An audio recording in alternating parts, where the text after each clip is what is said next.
Starting a business is exciting. I mean, just the thought of being your own boss is enticing enough in itself. But then when new entrepreneurs face the reality of entrepreneurship, they lose hope. I mean, a lot of them don't even make it to 5 years, and some don't even get to cross over from their full-time jobs to entrepreneurship. Well, I've been an entrepreneur for over 20 years, and let me tell you something. There's nothing more fulfilling for me than being an entrepreneur. I mean, I can't imagine doing anything else. It's very fulfilling, but it doesn't come without challenges. And so in this video, I'm going to share with you 5 problems that new entrepreneurs face and how you can prepare for them and how you can also navigate through each challenge. But before I do that, may I ask a favor from you? Can you just give this video a like and share it with others you know? Because I do want to get this video in front of other aspiring and new entrepreneurs because I don't want them, including you, to give up on your dream business. I also upload a new video every Wednesday, so hit that subscribe button and the bell so you won't miss any video I post. So here are 5 problems that new entrepreneurs face. Number 1, instability. Number 2, loneliness. Number 3, no clients. Number 4, competition. And number 5, overwhelm. I'll break down each one and give you valuable tips in preparing and overcoming. Well, stay with me up to the very end of this video so you won't miss any of these valuable tips. Remember, you were created to succeed, but you need to make that happen. Having a full-time job gives you a stable and predictable income. Well, not if you're an entrepreneur. When you're an entrepreneur, it can be a feast and famine situation. Like there will be times when you'll have more, times when you'll have less.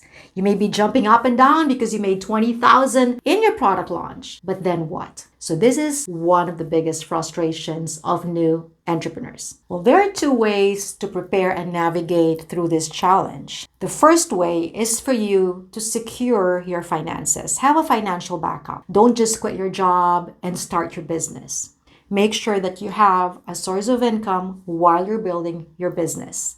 The other way is for you to be more realistic in your financial projections. Well, knowing that there are lean and fat months should make you plan more wisely. I suggest planning quarterly more than monthly because quarterly will just give you more flexibility when it comes to sales coming into your business.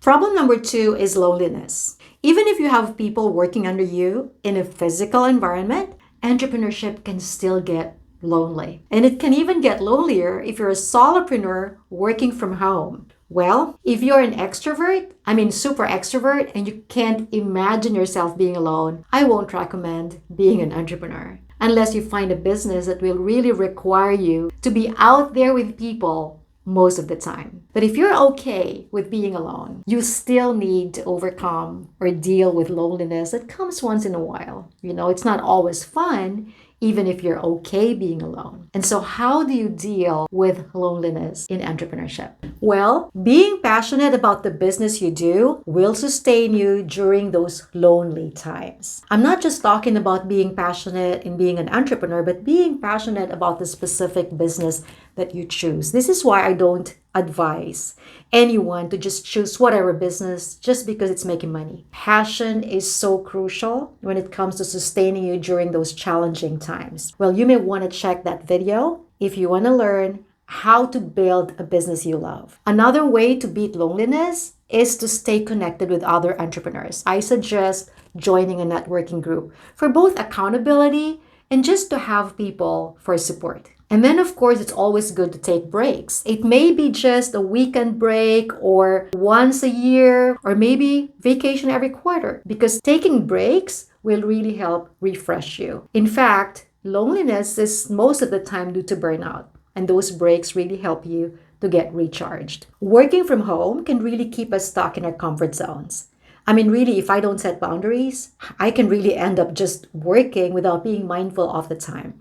This is why you have to intentionally set those boundaries. Like with me, I work Mondays to Thursdays from 9 a.m. to 5 p.m. I work earlier, but when it comes to dealing with customers, I make sure that I don't go before or beyond those times. And I really make Fridays like part of my day off.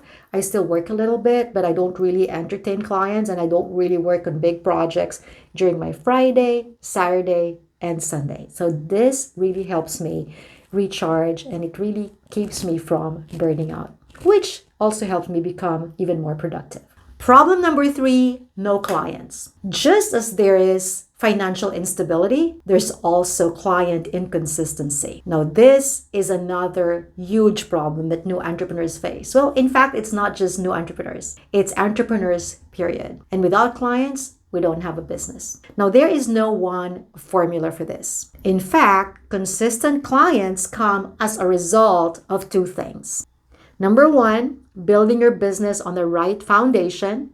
And number 2, staying relevant and adaptable to the changing times. Building your business on the right foundation entails connecting your purpose to your business, concretizing this purpose into your vision mission statement, and translating this vision mission into your brand identity. This foundation will make all the other steps easier, and it will also ensure that your business is solidly built, thereby making it sustainable. This building phase is oftentimes overlooked, but without this, you won't find fulfillment, your message is not going to be clear, and your business is not going to stand the test of time. Once you have this foundation, your next phase is to define your offer. While the first phase is about you, this next phase is about your customer and your audience. And these people who you are called to serve still emanates from your purpose, which is the first phase. Once your offer becomes clear with a specific audience, with a clear message, then you're now ready to position yourself in front of these people. Now, this requires strategy. Questions like, should I be on Facebook or Instagram? Should I do videos or podcast? How many content should I post? And what should my pricing be? All these form part of strategy. When these are not in place, it's impossible to get clients consistently. You'll be exerting a lot of effort without seeing much results. For more tips on getting more clients, you may want to check that video. Problem number 4 is competition. There's too much competition already out there, many aspiring and new entrepreneurs say. Well, I disagree. There may be lots of better products and services out there, and that's only really benefiting the consumers. But when it comes to the market being saturated, I don't think so. I believe that there's a special lane for each of us. It's just a matter of finding where it is. Everything you have inside of you makes you unique, and there's nobody else who has your DNA. So every unique thing about you is your superpower. And with that superpower also comes the people that you're going to serve. They're going to be your tribe. These are the people who are going to be loyal to you. And nobody is assigned to them except you. So again, it's just a matter of finding where that lane is. And to find that means that you have to connect with yourself. And then connecting you to your offering and then giving that to the people you serve. Once you find that, it will be easier for you to find your own lane without any competition. Problem number 5, overwhelm. We live in a world with abundance of and easy access to information. And though this is good, it can also get overwhelming. In the coaching business, for instance, there are many ways you can promote or many options to promote your coaching business. You can write a book, you can do podcasts, you can do videos like these, and then you have social media platforms that you can choose from. So it can get overwhelming when you have many different options and even many different opinions. And sometimes just when you're learning and finally discovering a new trend, another one comes along. Like you've barely used it and now you have something different. So it can get overwhelming. I've always believed actually in keeping things simple and narrowing down your options. For me, for instance, I only listen to like 3 to 5 people on podcast. And there's one that I regularly listen to more than the rest. For videos, I also follow just a few people and I consistently watch 1 or 2 of them. So keep your options smaller and narrow them down. It took me a while to get to this point, but when I finally narrowed down my options, then things became easier for me and less overwhelming. Remember, the more opinions you listen to, the more confused you'll get. And then, of course, the more overwhelmed you'll get as well. So keep them simple. When it comes to promoting your business, Stick to what's more comfortable for you and what is going to be easier for you to do. Don't try something else just because somebody else told you to do so or just because they're succeeding in it. Again, choose what works for you and what you'll be more comfortable doing. And when it comes to social media, choose a platform where your audience is. Why go to a place where you won't find your audience? So that makes things easier, right? And as I already mentioned earlier, take breaks. Those breaks are meant to recharge you and remove your overwhelm. I also recommend spending time alone during the day and before you go to bed. I prefer really spending early, quiet mornings, but if you're not the type of a person, at least before you start your work, just spend time alone. That will really help recharge you and prepare you for the day. And then before you go to bed, it's also good to spend that quiet time alone so that you will detoxify yourself from whatever pressure or stress you acquired during the day. Establishing a healthy lifestyle, which includes sleeping or getting enough sleep, eating healthy, exercise will help you maintain a healthy mental, emotional, and physical well-being, which is very crucial to removing that overwhelm and just to be able to, handle whatever stress may come your way. Remember, problems will always be around, but these problems are meant to train us to be better, not to pull us down and make us worse. So it's just a matter of learning how to navigate through each challenge. Well, if you're still here with me, type, "I made it." This just shows how serious you are in succeeding. And you will succeed. Say that to yourself, "I will succeed." Well, if you enjoyed this video, I have something special for you. I want to invite you to my LMC Insider community, where I share exclusive insider advice, actionable tips, and behind-the-scenes stories that will help you build and grow your small business.